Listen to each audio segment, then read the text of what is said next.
Semeni Wase, and welcome back to another Talking Head video. My name is Christine Kelly and I make slow living content that focuses on hobbies, decor, as well as recipes. If you're seeing my notebook, that's because today we're going to be discussing a topic. Our topic for the day is unlearning hustle culture. So the first step in unlearning hustle culture is to identify if or when you're being overwhelmed.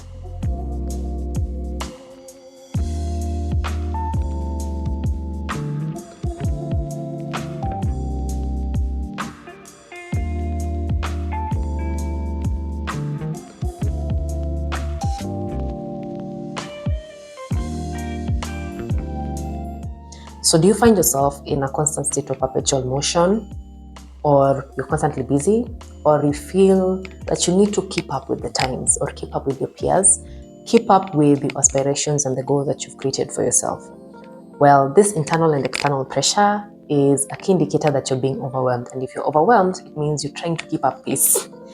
You're trying to keep up with people, you're trying to keep up with society, and you might be stuck in hustle culture.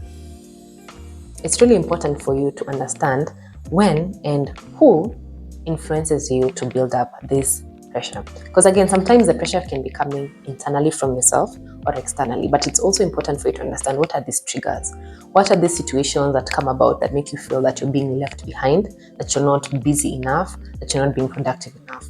And once you identify these scenarios or these situations, it's important for you to constantly remind yourself that you don't have to have everything figured out. You don't have to have a good paying job by the time you're 25. You don't have to be settled down with a family. You don't have to be a business mogul by this stage. You don't have to have all the accolades in the world and graduate with masters and PhD doctorates by a certain age or in a certain field.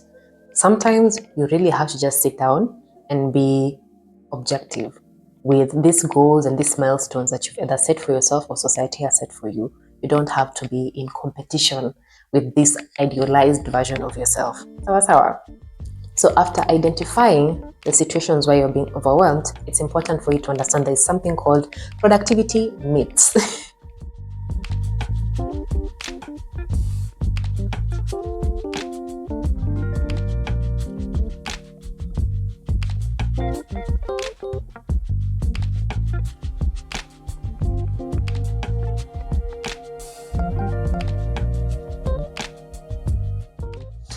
And it comes about because we've been constantly taught while we're growing up that being busy equates to being productive. Well, that's very far from the truth. When you say you're busy, it means you don't have time for other things, and this thing that you're currently working on or tackling takes priority. Well, in reality, it's because you're trading in your time for something that you've not planned effectively for. When it comes to productivity, it's all about deliberate steps, actions, and having the tools and resources already available to you. So it's important for you to spend time to plan out or chart out the course of tasks that you want to achieve so that you can finally actualize that big overarching goal. So let me give an example. By the time I'm standing in front of a camera and shooting a video, be it a talking head video, a cooking tutorial, or maybe a tips and tricks video or a vlog, I've always sat down and conceptualized what is the end goal that I'm trying to have. What am I trying to pass? What is the message I'm trying to pass across to you who's on the other side of the screen? Once I understand that, then I write down the things that I need to share, the things that I need to do. And once all that's chatted out, all these deliberate steps and actions have been chatted out in front of me, I go ahead and do it. I might space it in a span of like weeks or even months or even days or even hours. But that doesn't matter. The fact is, I know how much time I'm going to spend on this specific video, whether it's editing, shooting, or even post-production stuff.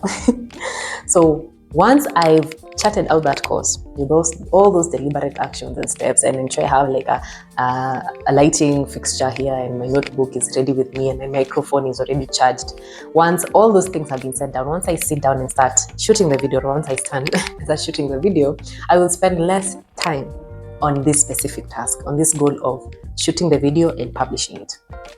Versus if I just wake up in the morning and be like, okay, today I'm going to shoot this video. I'm not I'm not against spontaneity. I'm not against being spontaneous, but it's really important to understand when things take time because you're being ineffective, because you're not being deliberate. So these goals that you want to achieve, these milestones that you've set for yourself or society has set for you, sometimes are not being achieved because you're busy taking up so much time and fixing and putting out fires because you weren't deliberate, you didn't have an action plan. So be very deliberate with the things that you do so that you spend less time, less pressure, less anxiety on that task or that goal, and be productive. Being busy does not mean you're being productive. I hope we're together. So now we've identified if you're being overwhelmed, and that equates to you being stuck in hustle culture. And the second step is we've identified what our productivity needs. Then the third thing is have intentional routines.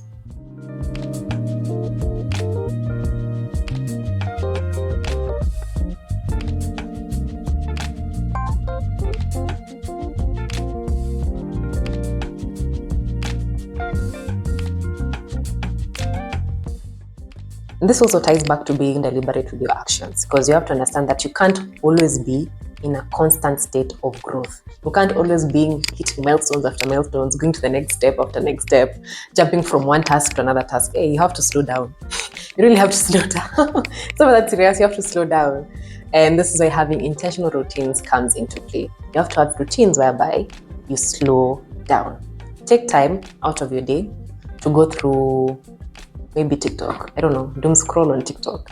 Something that will pull you out of the current task that you're focused in, the current goal that you're obsessed with. Just have those moments where you can pull back from whatever you think you need to achieve and look around you, you know.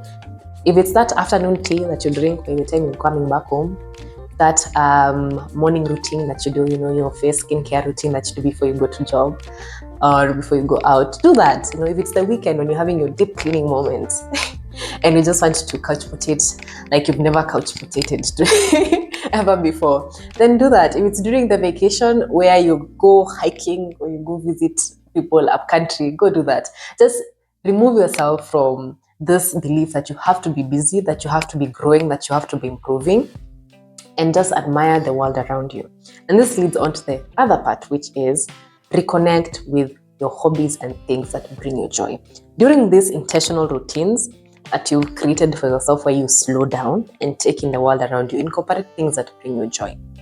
Do hobbies, and that's why hobbies is one of my content pillars with this whole slow living journey that we're on together, is because I want to create things, or I want to involve things that bring me joy and remind me that I'm actually quite awesome. You know, I don't have to be the best in something, but just achieving something or maybe trying out something and challenging myself can bring me moments of joy that I can look back on and appreciate. And you know, and once you're involved in hobbies, it's also a very good opportunity for you to involve your close circle or build a small community, a small support group for yourself, because you're doing this together with other people, and that prevents you from alienating yourself. Because another symptom of being stuck in hustle culture is that you feel you're alone in this.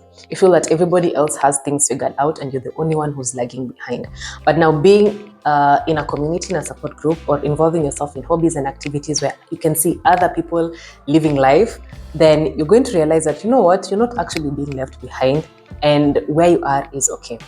And something else I want to mention in this point of the video is, once you start appreciating where you are, you realize that there are so many things that are yet to come. Maybe the reason why you're not achieving that goal or you're not completing that task is because the resources, the people, the skills that you need, the time that you need is not yet there. There are some things that are yet to come. They're already in future for you, and you just have to be in a good space mentally, emotionally, physically, for you to actualize on those tasks and make proper use of those resources on those people who are going to be around you.